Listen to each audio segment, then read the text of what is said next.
Hello, my name is Camila Shakur, and I am here with Dr. Jahzara Mayes, aka Mama Jahzara. Yes. And where and when were you born, Mama Jahzara? I was born in 1959 in Flint, Michigan. And what is the story of how your family got to Detroit, if there is a whole story? The basic story is I went to U of M. After college, I came here to work for Xerox, and so I had decided I was never going back to Flint at that time. And then I moved away, lived in Memphis, lived in Baltimore, and ended up back in Flint, and then ended up back in Detroit when my son was about 2. Okay. And I've been here ever since. All right. What is your connection to the neighborhood that Hush House is in, which is also known as Zone 8, is also known as the Northwest Goldberg neighborhood? What's your connection to this neighborhood? My connection to that neighborhood is basically through Baba Charles Simmons, who is the co-founder of Hush House Museum. And so I had never really been in a neighborhood before except to go to the Motown Museum probably years and years and years ago. Mm-hmm. And so that's my only connection to that area at this time. Okay. What has been your experience being there? Because I know that you spent a lot of time there in terms of being in the museum and doing work on the museum. You have taught in the museum. What is your experience of that neighborhood when you have been there? Of the neighborhood itself? The neighborhood. The neighborhood has been fine. It seems like I don't really know people in the neighborhood other than the people Baba Charles has introduced me to. The lady across the street, she's a neighbor that's been there forever. The guy down the street, he does some caretaking for the property from time to time. And then he has various people in his Airbnb next door. And then there's a new person on the other side of Hush House who just bought the property and renovated it. So I don't really know them, but that's the neighborhood experience has been fine, but I don't really know them intimately. Mm-hmm. You said that you have gone to the Motown Museum. Do you feel like that's the main attraction that's over in that area and that most people don't know about other spaces that are over there that are culturally important? Definitely, for sure, because there's 2 spaces in addition to Hush House. There's also the Mama Akua House. Mm-hmm. And I have not been in the Akua House. I've been to events outside, but if you're not in a particular community or have a particular affinity, you may not know about those 2 places at all. Mm-hmm. Do you what about have you been to the Shrine of the Black Madonna? I have been to the Shrine of Black Madonna in the event space, not in the church space. Mm-hmm. And do you think, in your opinion, do you think the shrine is still a part of the community that Hush House is in, spatially? Ooh, that's a good question. I happen to be involved with a group that is intimately involved with the shrine. So I would say yes. I think those connections could be strengthened, and I think that would be really helpful. And I've been thinking about that space a lot because I think it's underutilized in the community. And yeah, I definitely think it's part of that whole community right there for sure. Okay. Definitely. Gotcha.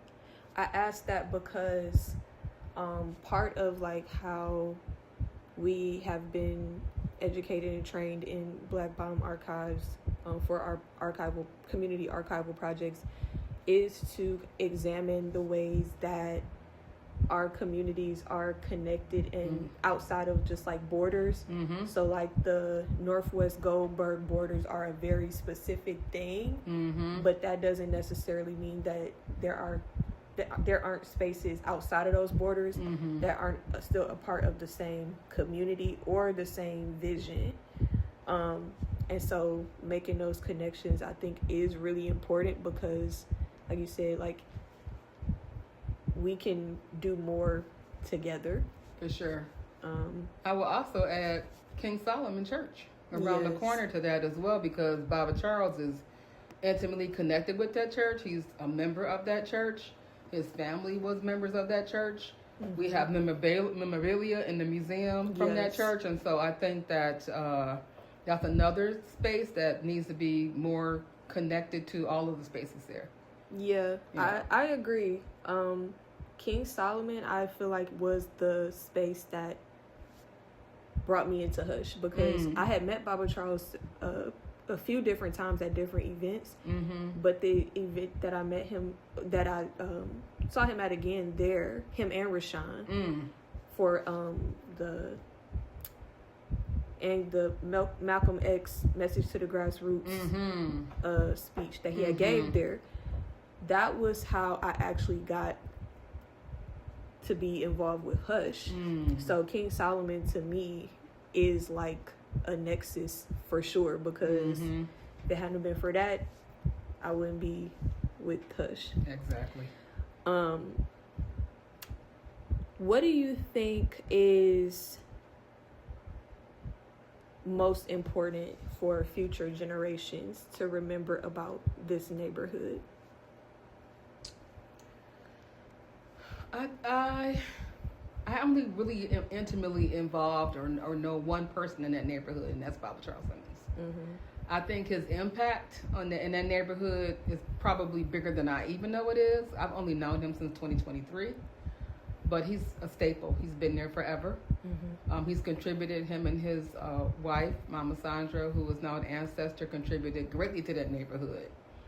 And from what I hear and read and understand, that was really a community hub for many things: food, conversation, politics, what's happening in the community, worldwide events. They travel, they have great impact. And I think that is something that we need to keep in mind, and also preserve that legacy as well.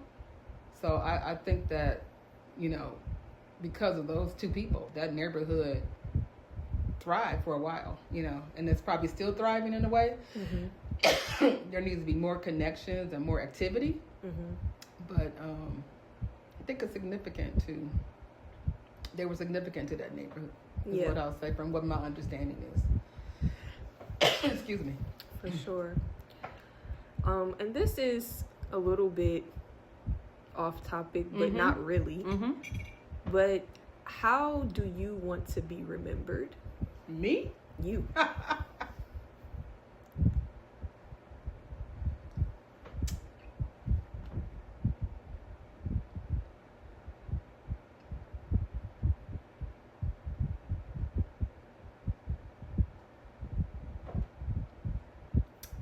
Wow, I haven't thought about that.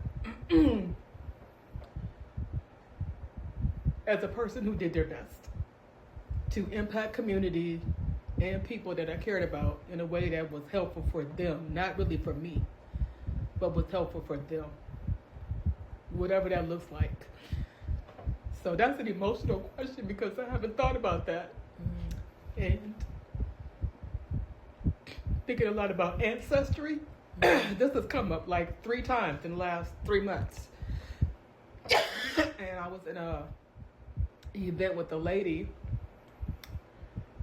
in a conference 3 months ago, and the question that we talked about was this very thing: ancestry. Like, what kind of ancestor do you want to be? And so in the Black community, or I'll say in the Afrocentric community, the ancestor you want to be is the ancestor whose name is called.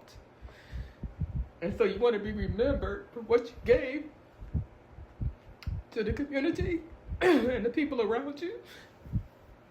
And that when you leave this place and you go to the ancestral realm, if you are so lucky to be an ancestor, because not everybody makes it to the ancestral realm, that they will call your name. You can also continue to help from the other side, whatever that looks like. So I don't know why that made me really emotional, but it's a really deep question.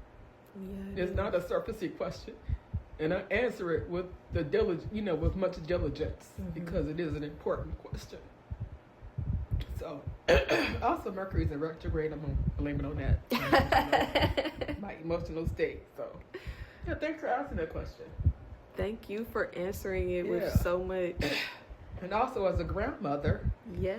as a go-go Jahzara to Nugget. Nugget's my granddaughter, just turned 1. That question is very important because it really impacts how I move in the future and how I develop in the future, because she is an important aspect of my life. And so in order to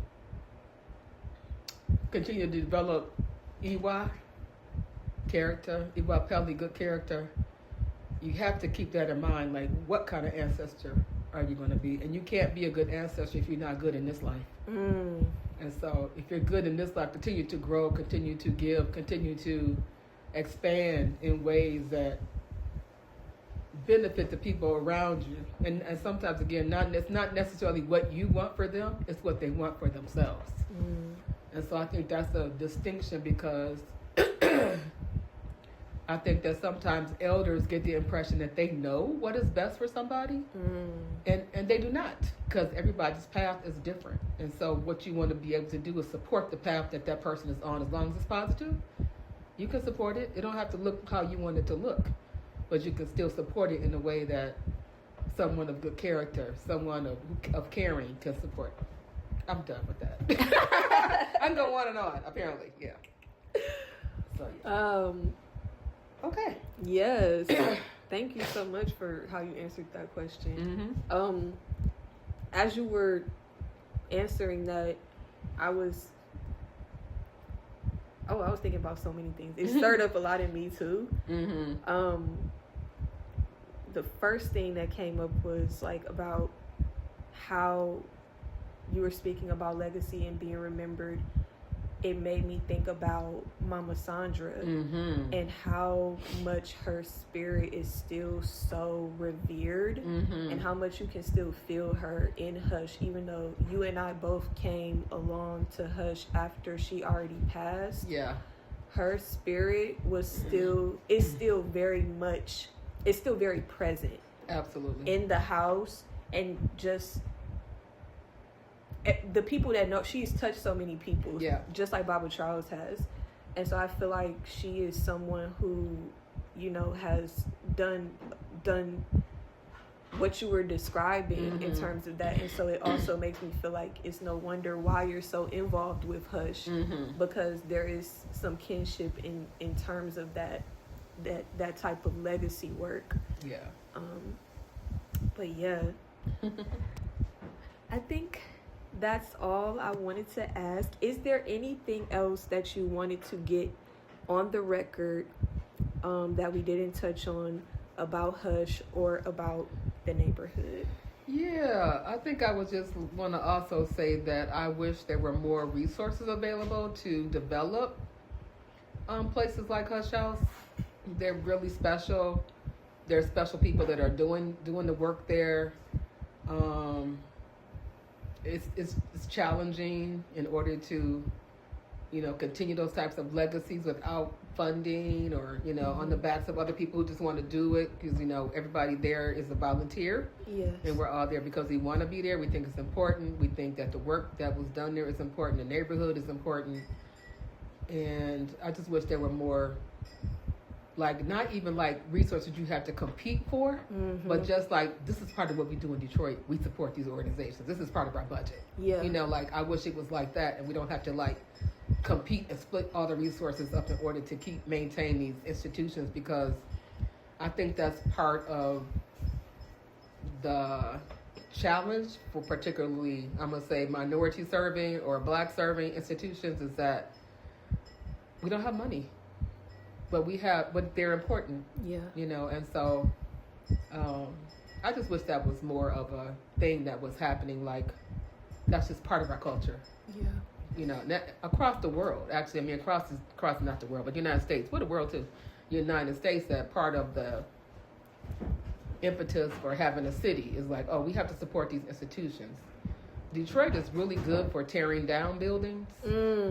Like, if you look in the historical records, Woodward used to be much wider, and they had way more churches and historical buildings, but they were torn down to make, to make Woodward wider. Mm-hmm. And so we've lost a lot of buildings and historical buildings that we should have. And so I don't want this to be another building that goes like that. But they're all over the city. So not just in that neighborhood. But yeah, that's all I would add. That is an excellent point. I'm very glad that you said that. Thank you so much for your time. You're most welcome.